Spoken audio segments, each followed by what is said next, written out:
Greetings, dear one. It's a beautiful, beautiful day here.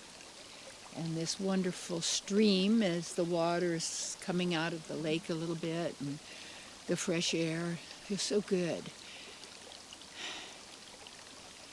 My topic, the trap of sentimentality.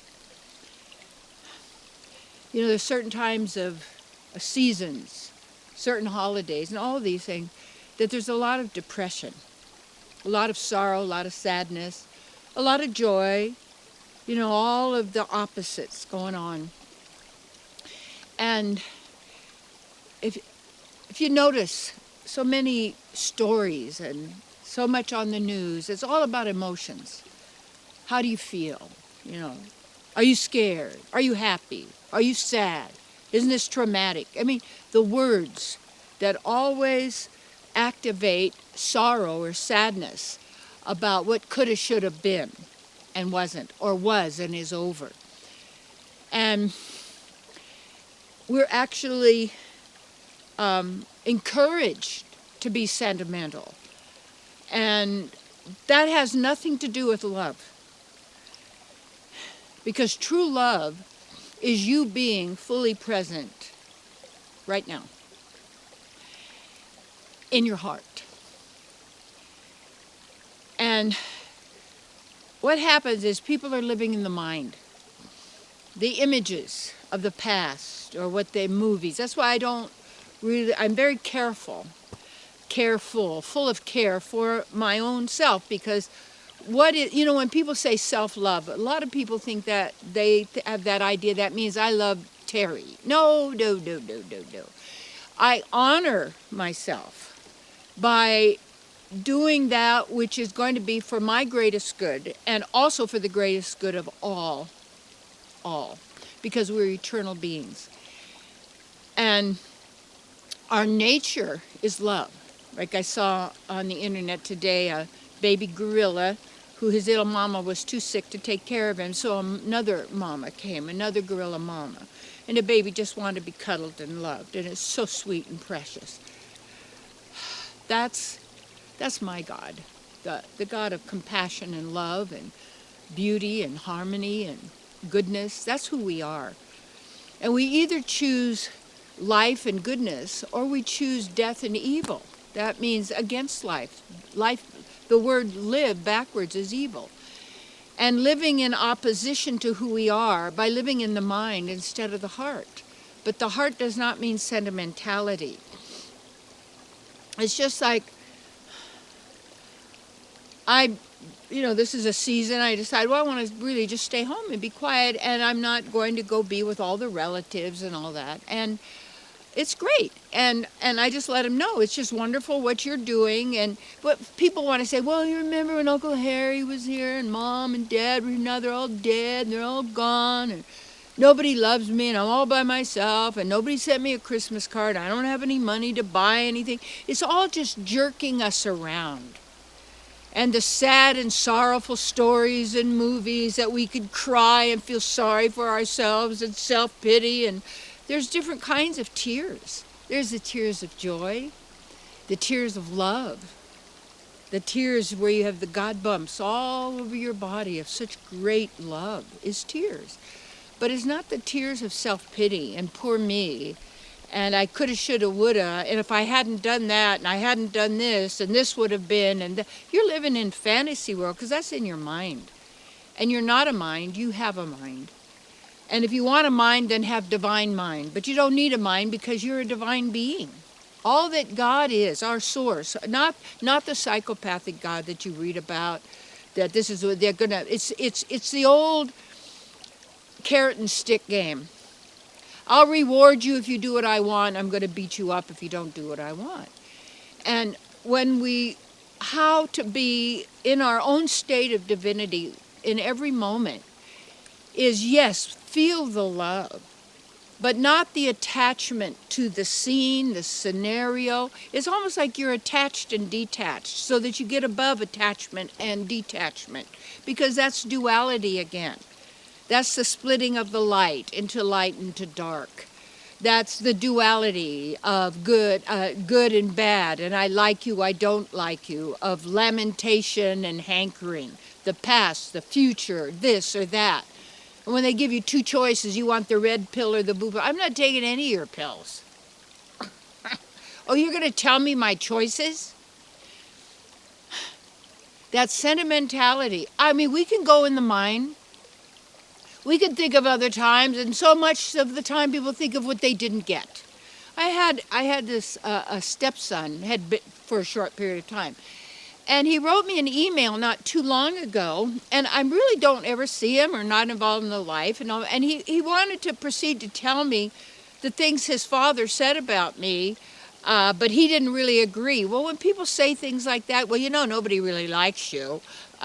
It's like they're trying to bum you down, make you feel bad. And then what happens? We have to go drown our sorrows in maybe some kind of poison, like too much alcohol, or do all that kind of stuff. Or people overdose on things, and because there's so much pain, but they don't realize where the pain's coming from. The pain and the suffering comes from your mind. There's even great beings. I remember when I was not me, but I was saying when I was living in India, and this one dentist I went to, you know, it was $5 or $6 to fill a tooth, you know, but there was no anesthetic. I'm going, oh no, but we have it just in case. And I was going, oh no. So, you know, they're drilling away, and you're like, I'm trying to breathe and relax and realize so much of what we call pain and suffering. You take a look if you're suffering. Take a look if you're feeling sorry for yourself. You know, go out and start a party. Go out and give something. Go out and, you know, you don't have... It's like someone didn't take the best years of your life because you're an eternal being. You're going to give somebody that power? Don't let anybody steal your bliss. You see, and I realized, you know, I let my family know.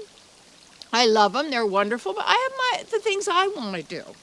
And they have what they want to do. And what they want to do isn't really what I want to do. We love to see each other. And after a little while, hi, how are you? And hugs. What do people do? Talk about the past. That's why, you know, I really don't see people from the past, in a sense. Not that they're not wonderful and doing their own thing, and they're not seeing me either.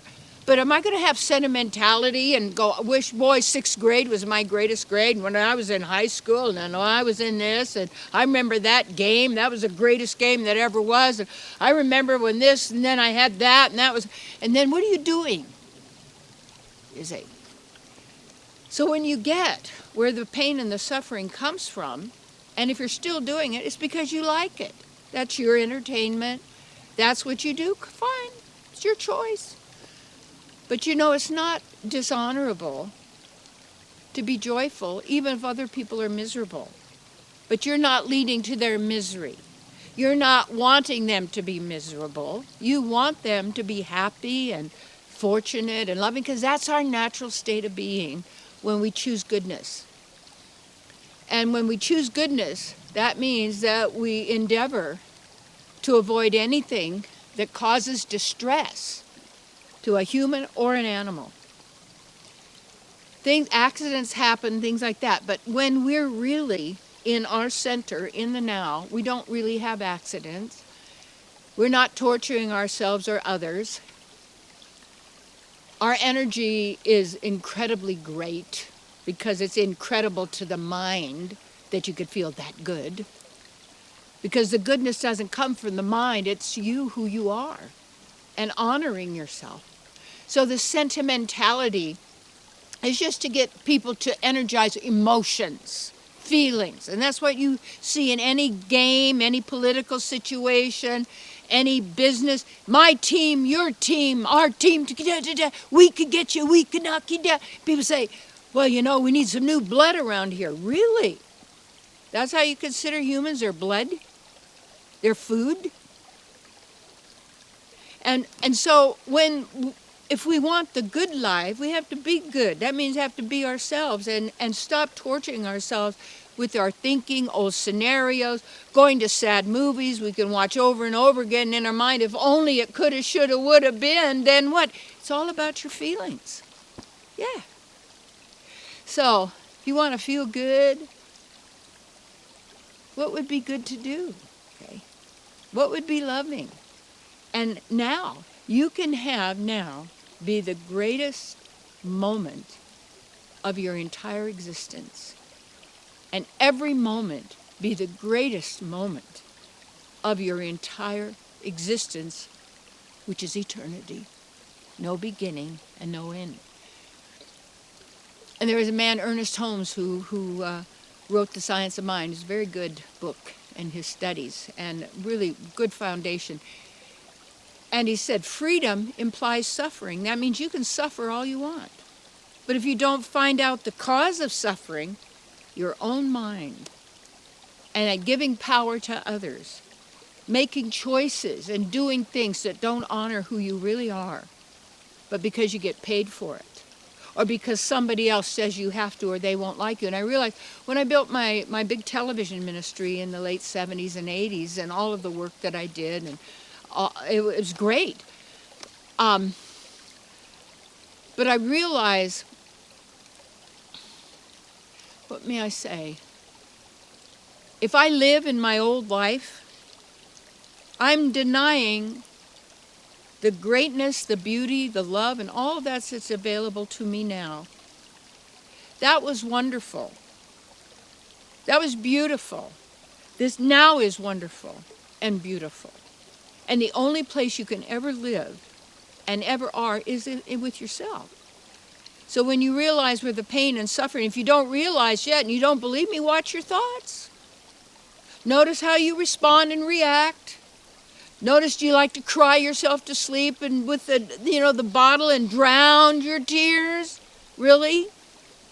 Are you that helpless and that weak that you can't generate a life? It's all them, and they did it? My husband made me do it. My wife made me do it. My mother made me do it. My father made me do it. The government made me do it. No, your mind. You believed your mind, the second voice. The voice of fear. Hey, give yourself the greatest gift. Yourself. With your beloved God, source partner within, with all, harmonizing with everyone. Be the joy you've been seeking. Be a party going somewhere to happen. And it can happen right where you are. Put on a little dance music, little Christmas music, or if you got some other thing, a little thing, and just have a party. You and the cat, you and the dog, you and the elephant, whatever it may be. It's all within you. Yeah.